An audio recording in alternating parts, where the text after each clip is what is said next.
হুজুর, আমার স্বামী আমাকে প্রচণ্ড কষ্ট দেয়। স্বামী কষ্ট দিলে করণীয় আমল কি রয়েছে ইসলামে? আমি জানতে চাই, কারণ আমার স্বামীর দেওয়া কষ্ট আমার হজম করতে খুবই কষ্ট হয়। আমার মনে হয় যে প্রত্যেকটা মায়ের জানা উচিত, প্রত্যেকটা মেয়ের জানা উচিত স্বামী কষ্ট দিলে আপনার করণীয় কি। আমি জাস্ট প্রথমে বলতে চাই এই কথা, স্বামী কষ্ট দিলে আপনার কাছে দুইটা অপশন।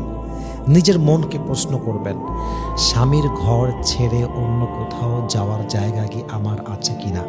স্বামীর সংসার ছেড়ে অন্য কোনো সংসারে যাওয়ার মতো মনোমানসিকতা আমার আছে কিনা? স্বামী ছাড়া সেকেন্ড কোনো অপশন আমার কাছে আছে কিনা? যদি মন বলে যে না, স্বামী ছাড়া যাওয়ার মতো কোনো জায়গা নেই, স্বামী আপন, স্বামী সব, সংসারই সব, এসেছি লাল শাড়িতে, যদি এই বাড়ি ছাড়তেই হয়, বিদায় যদি নিতেই হয়, সেদিন বিদায় নিব যেদিন আমি লাল শাড়ি নয়, যেদিন আমি সাদা কাফনের কাপড়ে প্যাকেট হব। Before that I will never leave this house. আমি ছাড়বো না এই সংসার, এই বাড়ি আমি ছাড়বো না। যদি এটা হয় আপনার উত্তর, তাহলে মনকে বুঝতেন যেহেতু যাওয়ার কোনো জায়গা নেই, পরিবেশ পরিস্থিতি যাই হোক না কেন আমাকে অ্যাডজাস্ট করতে হবে। কষ্ট যতই হোক না কেন আমাকে হজম করতে হবে। স্বামী আমাকে ভালোবাসুক কিংবা গালি দিক, এটা আমার স্বামী, এটা আমাকে টলারেট করতে হবে, এটা আমাকে অ্যাকসেপ্ট করতে হবে। যত যাই হোক আমার ভেঙে পড়লে চলবে না, আমাকে শক্ত হতে হবে। দেখবেন এটা যদি হয় আপনার মনোমানসিকতা, তাহলে আপনার সংসার জীবনে আপনাকে সখী করবে একজন, তিনি কে?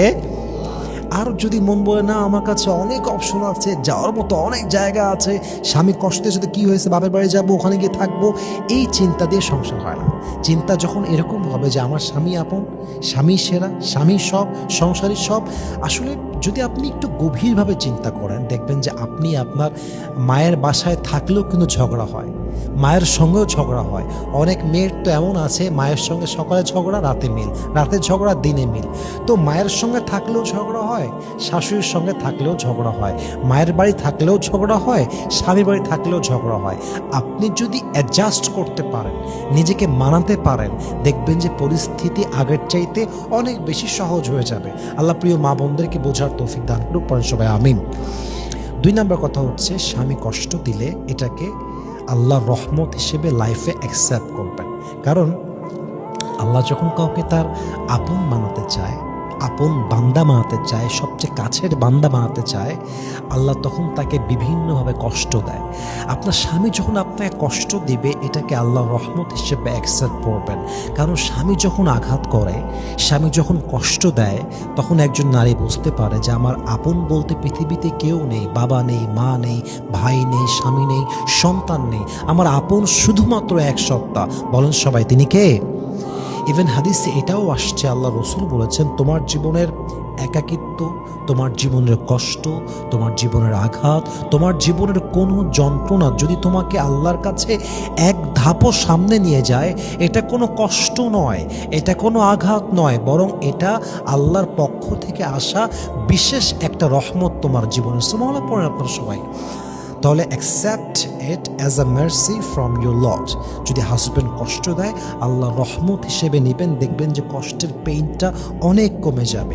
আর একটা উপায় বলতে চাই, হাজব্যান্ড যদি খুব কষ্ট দেয়, খুব আঘাত দেয়, খুব অবহেলা করে, খুব পেইন দেয়, খুব চাপ দেয়, আল্লাহর কাছে দোয়া করবেন, জিকির করবেন, তাহাজ্জুদ পড়বেন, কোরআন তেলাওয়াত করবেন। আল্লাহর সঙ্গে যার সম্পর্ক যত স্ট্রং হয়ে যায়, দুনিয়ার মানুষের দেওয়া আঘাত তার জন্য তত বেশি সহজ হয়ে যায়। আল্লাহর সঙ্গে যার সম্পর্ক মজবুত হয়ে যায়, তখন সে দুনিয়াকে নিয়ে পরোয়া করে না, মানুষের কথা নিয়ে তার পরোয়া হয় না। তার চিন্তা জাস্ট একটাই হয়, আল্লাহ মিলা তো সব কুছ মিলা, আল্লাহ না মিলা তো কুছ ভি না মিলা। আল্লাহ যদি আমাকে দেখে খুশি হয়, আল্লাহ যদি আমার উপরে খুশি হয়, মানুষ আমাকে নিয়ে কি বললো, I don't care about it. তো আপনার সম্পর্ক যদি জিকিরের মাধ্যমে, তাহাজ্জুদের মাধ্যমে, নামাজের মাধ্যমে, ইবাদতের মাধ্যমে আল্লাহর সঙ্গে মজবুত আপনি করতে পারেন, দেখবেন হাজব্যান্ডের দেওয়া আঘাত আপনার জন্য সহজ করবে একজন, তিনি কে? সর্বশেষ একটা সত্য কথা বলে শেষ করতে চাই প্রিয় বোন আমার।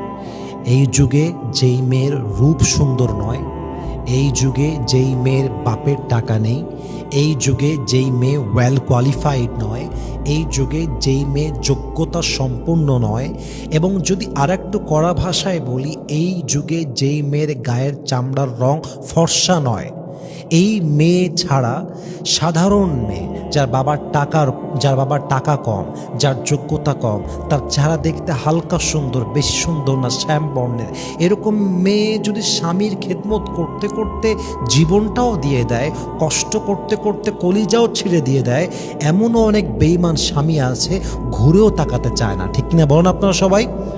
আমি সব স্বামীকে এক পাল্লায় মাপছি না, বাট আজকালকার যুগে মেয়েদের রূপের দাম অনেক বেশি, মেয়েদের সাদা চামড়ার দাম অনেক বেশি, মেয়েদের বাবার টাকার দাম অনেক বেশি, মেয়েদের যোগ্যতার দাম অনেক বেশি।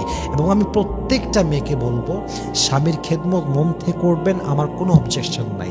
স্বামীর ঘরে মন দিবেন, আমার কোনো অবজেকশন নেই, বরং এটা আমার সাজেশন যে মনোযোগ দেন, খেদমত করেন, বাট পাশাপাশি নিজের রূপের চর্চা করেন, নিজেকে সুন্দর রাখেন, ওয়েল কোয়ালিফাইড হন, যোগ্যতা সম্পূর্ণ হন, শিক্ষিতা হন। এবং মাথায় রাখবেন, শিক্ষিতা আপনি এই জন্য হবেন না যে স্বামীকে আপনি কদিন পর লাথি মারবেন। আপনি যোগ্যতা সম্পন্ন এই জন্য হবেন না যে স্বামীর মুখে মুখে তর্ক করবেন, বরং আপনি যোগ্যতা সম্পন্ন এই জন্য হবেন যদি আপনার একটা সময় গিয়ে বাবা মারা যায়, যদি আপনার স্বামী বেইমানি করে আপনাকে তালাক দিয়ে দেয়, আপনি যেন এতটুকু যোগ্যতা সম্পন্ন হতে পারেন যে আপনাকে রাস্তায় নামতে না হয়, ভিক্ষা করতে না হয়, হাত পাততে না হয়, মুহতাজ হতে না হয়, মুখাপেক্ষী না হতে হয়, বরং আপনার যোগ্যতা এত বেশি হতে হবে কেউ আপনাকে ছাড়লেও যেন আপনার মাজার হাড়টা আজীবনের জন্য ভেঙে না যায়। কথা ঠিক আছে কিনা বলেন আপনারা সবাই? এই জন্য প্রিয় বোন আমার, নিজের দিকে খেয়াল করেন, নিজেকে যোগ্যতা সম্পন্ন বানান, রূপের চর্চা করেন, কথা শেখেন, ভাষা শেখেন, যোগ্যতা আনেন, স্কিলগুলোকে আরও ভালো করে অ্যাচিভ করার ট্রাই করেন। দেখবেন ইনশাআল্লাহ আপনার জীবনটা আল্লাহ তাআলা আরও বেশি সহজ করবে।